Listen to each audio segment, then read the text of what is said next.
አርቲፊሻል ኢንተለጀንሲ ምን ያክል እንደሚያዳላ ለማየት እንሞክራለን። ለዚህም እንደ ምሳሌ ቻትጂፒቲ እንጠቀማለን ማለት ነው። ሶ ሁለት ተመሳሳይ ጥያቄዎችን በአማርኛ እና በእንግሊዘኛ እንጠይቃለን ማለት ነው። ሶ የመጀመሪያው በአማርኛ ሞጣ ቀራኒዮ የሚባል ሰው ታውቃለህ ወይ የሚል ጥያቄ ነው የምጠይቀው። ለዚህም ያው እንደሚከተለው መልሱን ያስቀምጠዋል ማለት ነው። ሶ በመጨረሻ ሞጣ ቀራኒዮ የሚባል ሰው አላውቅም ብሏል። ሶ ከዚህ ጋር አላውቅም ያለ ምንም አይነት ሰርች አላደርግም። ሁለተኛ ደግሞ እስኪ በእንግሊዘኛ ሞጣ ቀራኒዮ ማነው ብለን እንጠይቃለን ማለት ነው።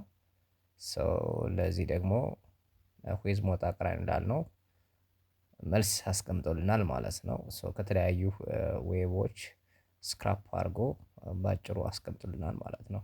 ስለዚህ የአርቲፊሻል ኢንተለጀንስ የቋንቋ ቢያዝድ አለው ማለት ነው። ሶ እንግዲህ ሰው ብቻም ሳይሆን ኤአይም ያዳላል ማለት ነው። ሶሪ